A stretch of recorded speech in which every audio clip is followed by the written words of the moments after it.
월스트리트 모닝 브리핑 함께하고 있습니다. 이번에는요, 어제 또 엄청나게 뜨거운 화제가 됐었던 미국 대선의 두 후보 간의 토론 이야기를 또 필두로 해서 다양한 미국 대선 소식을 전해 들어보도록 하겠습니다. 글로벌 인터뷰 서강대학교 국제대학원 봉영식 박사 함께합니다. 박사님 어서 오세요. 안녕하십니까. 네, 어제 토론 지켜보시면서 일단 어떠셨습니까? 예, 굉장히 흥미롭게 봤습니다. 네, 예상보다 민주당 대선 후보인 현직 부통령 카말라 해리스가 토론을 굉장히 잘했다고 평가합니다. 네, 사실 그 대선 후보 토론이 대선 결과에 직접적인 영향을 미치는 것은 별로 없습니다. 그래요? 예, 예. 굉장히 그 거품은 많지만 결과에 치명적인 결정적인 영향을 미치지는 않는다는 그런 연구 결과가 많이 있거든요. 유일하게 그 두 번에 걸쳐서 정말 대선 결과에 그 직접적인 영향을 미친 것은 1960년에 신성으로 나타난 젊은 피 40대 민주당의 존 F 케네디 후보하고 네, 공화당의 리처드 닉슨 후보가 맞섰을 때 케네디 후보의 그런 패기 그리고 똑똑함, 자신감 이런 게 표출이 됐고 리처드 닉슨 공화당 후보는 자꾸 수세에 몰리고 왜 이렇게 피곤해 보이는 그런 모습을 보여서 굉장히 그 아슬아슬한 그 대선이었는데 예상을 뒤엎고 민주당의 케네디 후보가 승리를 거두었죠. 당시에 닉슨 후보가 카메라 앞에서 흑백 트랩이었지만 굉장히 그 제대로 하질 못해가지고 일설에는 사람들이 리처드 닉슨이 수염을 깎지 않고 나왔냐. 그러니 리처드 닉슨의 어머니는 대선 끝나고 나서 아들한테 너 어디 아팠냐 이런 얘기를 할 정도였거든요. 어, 근데 케네디 후보는 그 TV라는 것을 잘 알았기 때문에 셔츠도 하얀색을 입지 않고 약간 파란색이 도는 셔츠를 입고 와서 화면에 잘 보이는 자기의 장점을 부각하는 것이 있었고 그리고는 지난 6월 27일에 민주당에서 재앙이라고 부르는 조 바이든 현직 대통령과 트럼프 후보 간의 대선 후보 토론이 있었죠. 그때 조 바이든 후보의 노령 리스크, 인지 능력 리스크가 고스란히 드러났기 때문에 결국에 가서는 7월 13일 트럼프 후보 피습 사건 이후로 격차가 워낙 벌어진 다음에 그 결과 조 바이든 현직 대통령인데도 민주당 대선 후보 사퇴를 결정하는 경우가 있습니다. 근데 이 두 경우를 빼놓고는 수많은 대선 후보 토론이 있었지만 대선 후보 토론을 흥미진진하게 유권자들이 보는 것은 시청하는 것은 그거고 표심이 바뀌는 것은 또 다른 일이다. 그래서 카말라 해리스 후보가 이번에 굉장히 선전을 했는데 네. 토론 끝나고 CNN 여론조사에서도 2대 1로 카말라 해리스 후보가 훨씬 잘했다고 이제 시청자 유권자들이 대답을 하지만 그건 그거고 과연 11월 5일 대선에서 누가 승리할지는 아직 많은 변수가 남아 있다. 이렇게 말씀드리겠습니다. 그러니까 토론을 잘하는 것은 그래 토론 잘했어 해리스 기대 이상이야 하지만 결국에는 투표의 결과는 뚜껑을 열어봐야지 아는 거다. 그렇습니다. 아무리 예. 지금 트럼프가 뭐 사실 제대로 된 발언도 못했고 화만 내고 오히려 이제 바이든 후보와 함께 했을 때보다 더 좀 원래의 트럼프 모습을 좀 보여줬잖아요. 차분하지 그렇습니다. 예, 못하고 예. 그럼에도 불구하고 결과에는 큰 영향을 미친다고 보기는 어렵다. 아직 모른다고 말씀드려요. 아직 모른다. 네. 왜냐하면은 대선 후보 토론이 끝나고 이제 트럼프 후보가 스핀룸이라 그러죠. 이제 관계자들 특히 언론사 기자들이 모여 있는 방이 네. 있습니다. 거기에 찾아갔어요. 그랬다면서요? 그래서 내 생애 가장 잘한 토론이다. 그리고 여론조사를 봤는데 내가 70% 정도 잘했다는 여론을 보고 있다. 이런 얘기를 했어요. 무슨 여론조사 보신 걸까요? 그러니까요. 그래서 이제 거기서 기자 한 명이 그 네. 큰 소리로 당신이 그렇게 확실하게 승리했다고 믿는데 왜 여기 왔냐. 사실 그 스피는은 그 후보들이 가지 않는 것이 전통이에요. 그러게요. 이거는 자기네들끼리 그 자유롭게 얘기하는 공간을 마련해 주기 위해서 만든 곳인데 네. 불쑥 들어가 가지고 내가 이겼다는 얘기를 자꾸 하는 것은 사실 언론인들이 보기에도 뭔가 부자연스러운 그런 모습이었거든요. 그래서 하는 쫓기는. 얘기가 트럼프 본인도 뭔가 잘못되었다는 것을 인식했기 때문에 어떻게 해서든지 그 피해를 최소화하기 위해서 네. 그 사태를 어떻게 해서든지 이제 통제하려고 스핀룸까지 들어와서 내가 잘했다는 이야기를 확인받고 싶어하는 그런 심리가 반영된 그런 모습이었다 이런 얘기를 하고 있는데 네. 대선 후보 토론 끝나고 CNN이 조사한 바로 따르면은 카말라 해리스가 대통령 후보로서의 호감도는 대선 후보 토론전에 30%였는데 이후 48%로 우와, 증가했습니다. 엄청 올라가네요. 예, 굉장하죠. 하지만 그 꼭 좋은 것만은 아닌 것이 같은 여론조사에서 그러면 두 후보 중에 누가 경제 문제를 더 잘 해결할 것이라고 믿는가에서는 아직도 트럼프 후보가 55%로 카말라 해리스 후보의 35%를 월등히 앞서고 있고 이민 문제에 있어도 트럼프 후보를 더 신뢰한다는 여론이 3% 정도 더 크게 나타나고 있습니다. 네. 그리고 이번에 토론을 시청한 결과 당신의 표심에 영향이 미쳤냐 했을 때는 82%가 아니라고 했어요. 아니다. 예, 아직은 모른다. 4%만이 이번 토론을 보고 어떤 후보를 투표할지 내 마음을 바꿨다고 대답했습니다. 실제로 이제 해리스 후보는 정책에 관련해서 과연 그 TV 토론 때 이야기를 할까가 관건이었는데 이야기한 부분이 거의 없었죠. 예, 정확하게 이야기하셨습니다. 그래서 이제 공화당 측에서는 네. 뭐 여러 가지 이야기는 했는데 과연 카말라 해리스 민주당 대선 후보가 정책 제안한 게 뭐였냐 이렇게 얘기를 했죠.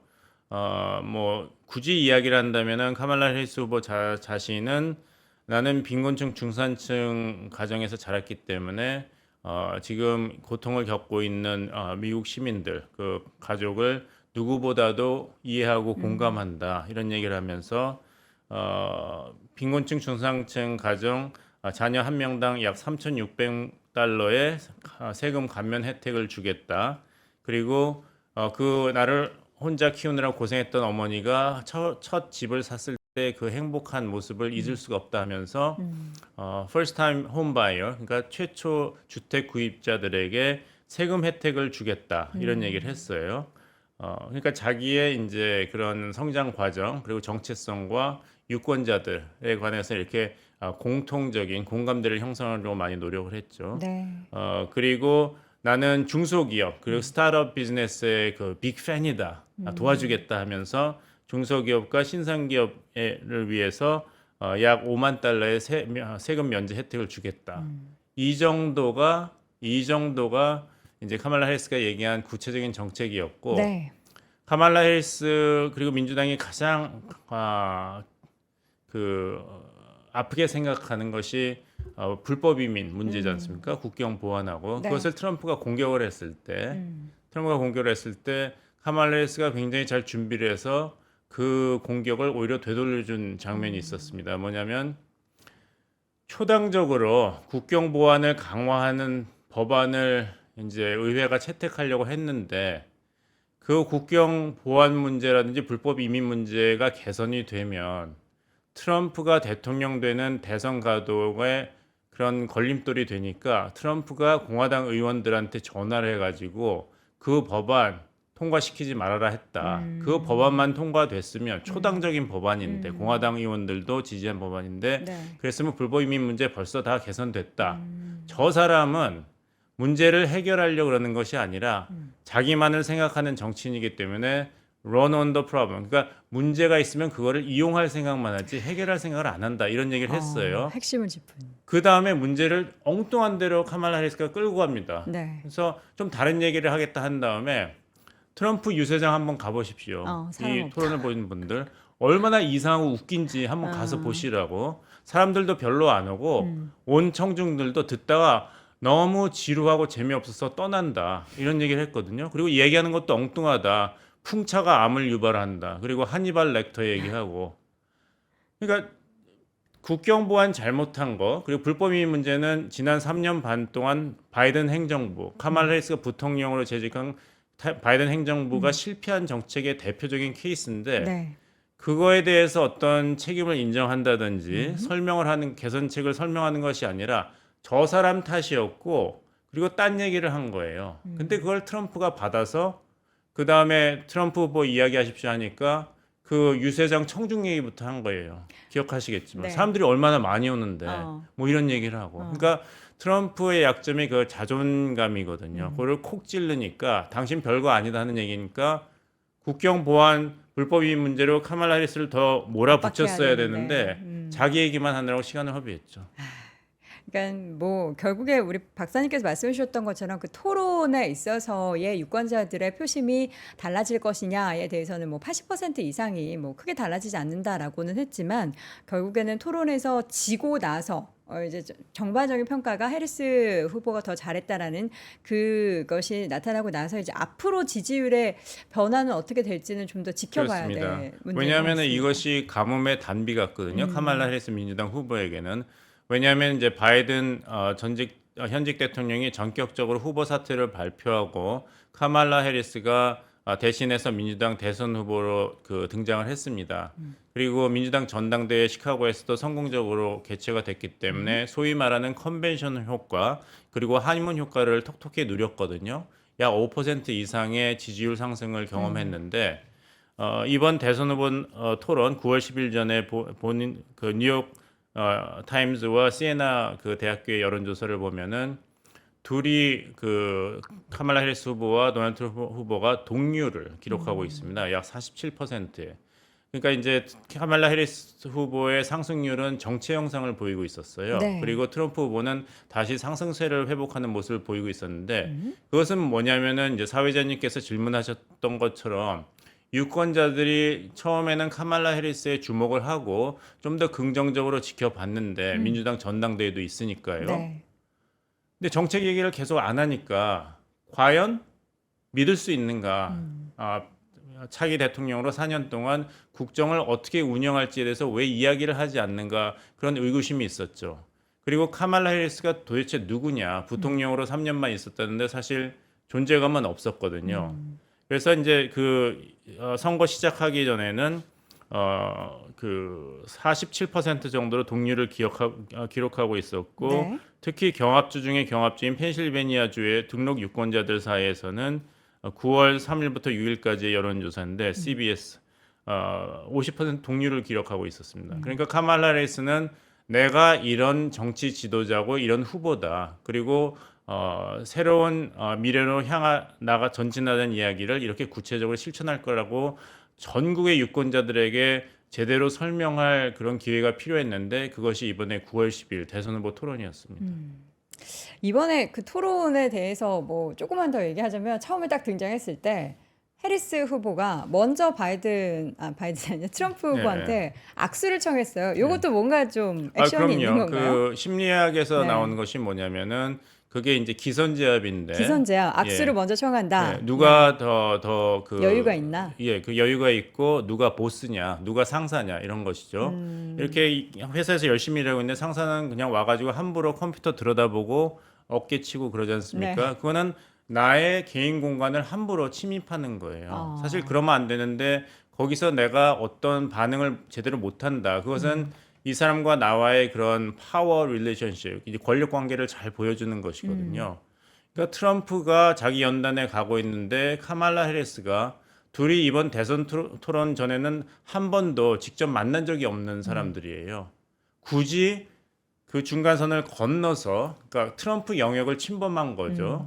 가서 트럼프에게 악수를 먼저 신청했다. 네. 이것은 뭐냐면 난 자신이 있고 너보다 위에 있고 너의 공간은 내가 언제든지 점령할 수 침범할 수 있다는 걸 있다. 보여주고 토론을 잘합시다 하니까 그 트럼프도 뭐 have fun 재밌게 합시다 이렇게 했는데 벌써 거기서 기선이 일단 제압이 돼서 다시 한번 그 90분 토론을 보시면 트럼프 후보는 90분 토론 내내 카말라 해리스를 본 적이 없고 앞에만 쳐다보고 있습니다. 보면은 얼마나 화가 나겠어요.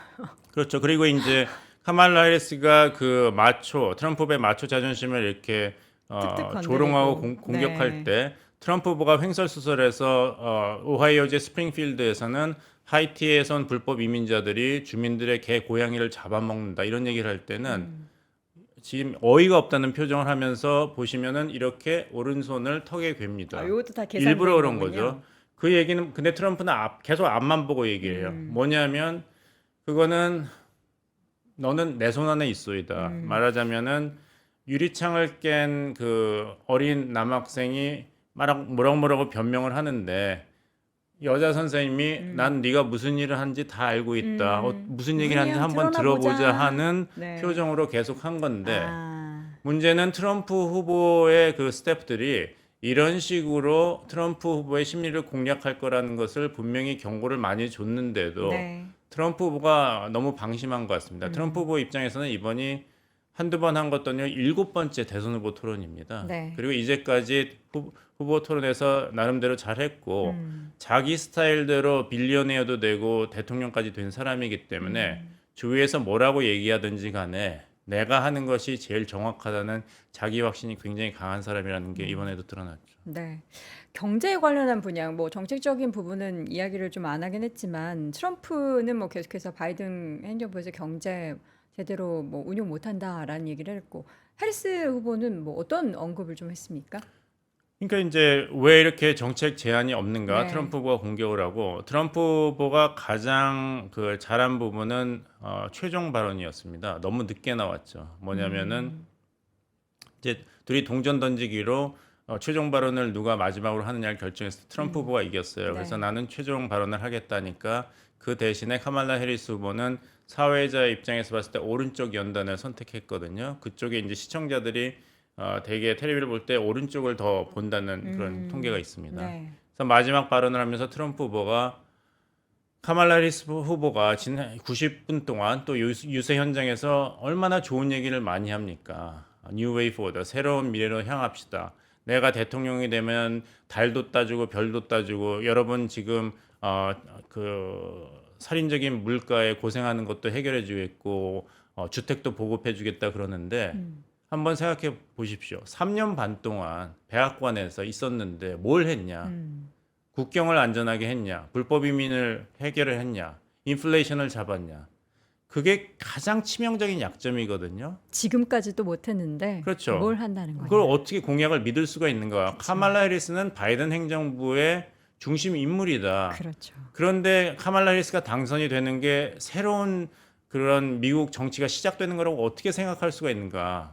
바이든 정권의 연장으로 봐야 되는 것이 아닌가? 이런 얘기를 했는데 너무 늦게 그것도 허술하게 얘기를 해서 놓쳤죠. 그러니까 그 얘기를 처음부터 막 몰아붙였으면 그렇죠. 몰아붙였어야 됐는데 물가 어떻게 잡을 네. 것인가 이런 얘기를 할 때 카말라 해리스가 사실 대답할 게 궁해요. 사실 얘기한 것도 없고. 네. 근데 그런 얘기를 하기 전에 카말라 해리스가 트럼프에게 시선이 집중되게 계속 던졌는데 그거 가지고 반박을 못했군요. 예, 나는 정책 제안이 무엇이냐, 경제를 어떻게 낫게 할 거냐 했을 때 카말라 해리스는 정책을 얘기한 게 아니라 나는 여러분들과 같은 흑수저 출신이다 이런 얘기를 하고 나의 정책은 그동안 변화가 있었을 수 있지만 나의 가치는 변하지 않았다.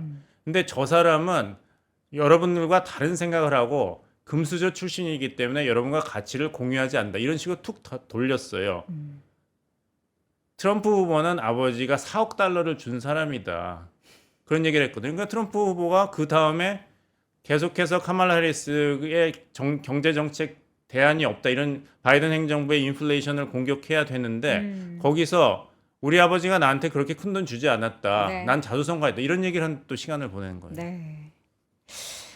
해리스 후보와 뭐 트럼프 후보 간의 그런 뭐 자라온 환경이나 그런 배경은 정말 많이 달라서 그거 가지고서 이제 굉장히 서로를 공격하고 그러니까 뭐 공격을 당하는 거는 거의 트럼프 입장이겠죠. 근데 지금 이런 것을 해리스 후보가 한다라는 게 부동층을 좀 공략하기 위한 전략일까요? 예, 그렇습니다. 사실 둘 다 콘크리트 지지층이 있죠. 그 민주당의 카말라 해리스 후보 입장에서는 네. 트럼프 다시 4년은 절대 안 돼. 이런 사람들의 지지를 받고 있는 것이죠. 네. 그래서 민주당 후보가 조 바이든이든 카말라 해리스든 그 누구든지 간에 하여간 트럼프는 안 된다는 그런 유권자들의 지지를 받고 있고 트럼프 입장에서는 다시 미국을 위대하게 그 콘크리트 지지층을 가지고 있는데 문제는 이제 중간에 있는 중도층 아직 결정을 하지 않는 유권자들의 표심을 잡는 것입니다. 약 4%에 해당하는데 그런 면에 있어서는 이번에 카말라 해리스 후보가 두 가지 면에서 굉장히 큰 혜택을 받았다. 첫째는 카말라 해리스가 누구냐 사람들이 굉장히 궁금해했어요. 알아야지 지지를 결정하든지 안 하든지 할 텐데 그래서 그 대선 후보 토론 시작하기 전에 그 약 48%의 유권자들은 카말라 해리스가 어떤 대선 후보인지를 알고 나서 누구에게 투표하기를 할지 결정하겠다 이런 얘기를 했어요. 네. 근데 이번에 나름대로 자기 소개를 했고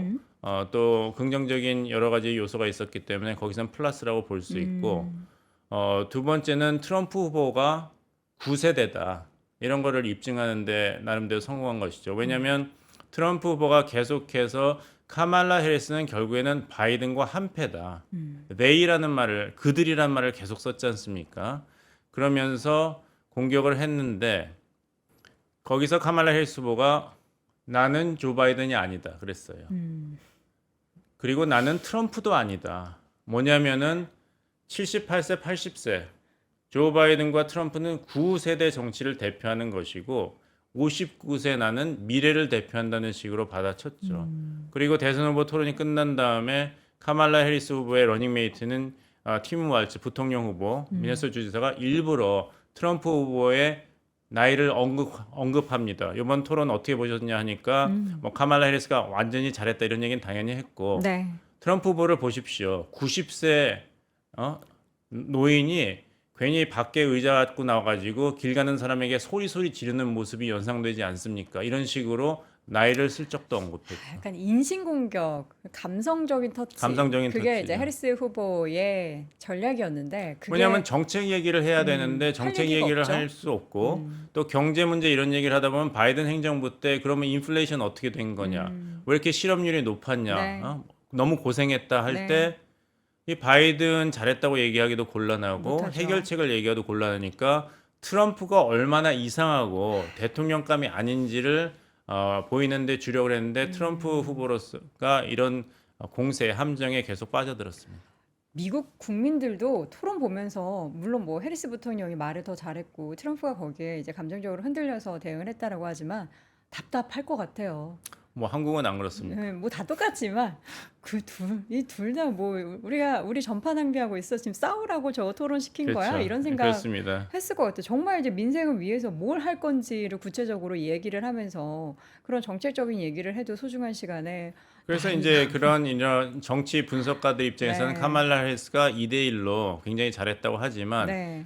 중도층 아직 결심을 하지 않은 유권자들은 둘 다 마음에 안 들고 아무런 그런 내용이 없었다 이런 얘기를 그러게요. 하고 있죠. 그래서 다시 말씀드립니다만 대선 후보 토론에서 잘했다고 대선에서 승기를 잡은 건 아닙니다. 예를 들면 2016년에 힐러리 클린턴 민주당 대선 후보와 도널드 트럼프 공화당 후보 간에 3번 대선 후보 토론이 있었는데 3번 다 힐러리 클린턴 후보가 평균 2대1로 압승을 거뒀다고 여론조사에 나왔어요. 하지만 결국에 2010년 대선의 승리자는 도널드 트럼프였지 않습니까? 제가 어렸을 때 대학생 때 그 토론 대회를 나간 적이 있었어요. 근데 저보다 훨씬 똑똑한 법대 친구가 그 상대방이었는데 저는 내용으로 저 친구를 이길 예. 수가 없는 거예요. 예. 그래서 저도 해리스처럼 감정적인 부분을 계속 건드려서 결국에 제가 뭐 토론에서는 이기긴 했지만 하고 나서도 되게 찝찝했거든요. 내가 가진 게 없구나라는 것을 느끼면서 그거는 너무 정직하신 네. 거고 만약에 이제 게임의 법칙이 네. 이기는 거라고 한다면은 어떻게든 이겨야 그러면은 된다. 이렇게 해서 이길 것인가 저렇게 해서 이길 것인가 네. 그것이 위법이 아닌 한에는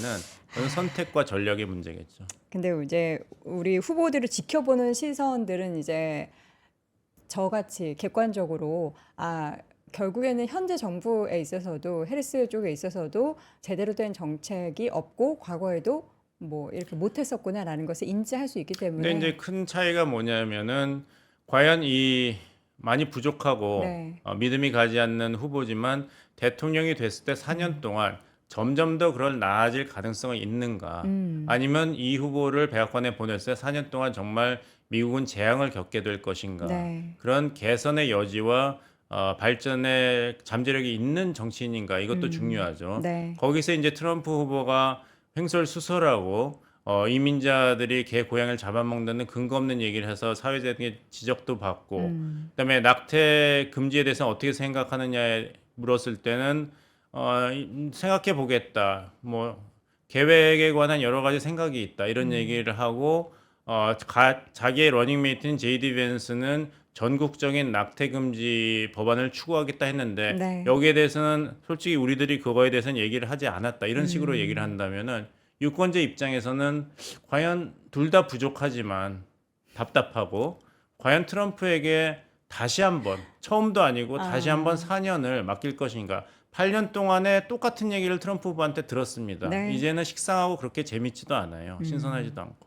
자, 제가 이제 과거에 저의 과거 이력을 말씀드렸더니 여우다 뭐 아, 여기 아니 뭐 그렇죠. 거기서도 예, 평가하는 분들이 계셨습니다. 이제 반대로 생각하면 그분들이 이제 유권자인 거죠. 예, 그분들이 냉정하게 평가했기 때문에 제가 또 이제 막무가내도 감정적으로 호소했겠습니까? 그런 부분도 저도 했다라는 걸 이야기를 근데 하는 이제 거고요. 캐리스가 뭐 여우라면 여우인데 아주 왕여우로 한 게 뭐냐면 트럼프의 시그네처를 자기가 먼저 선제적으로 이용했어요. 예를 들면은 네.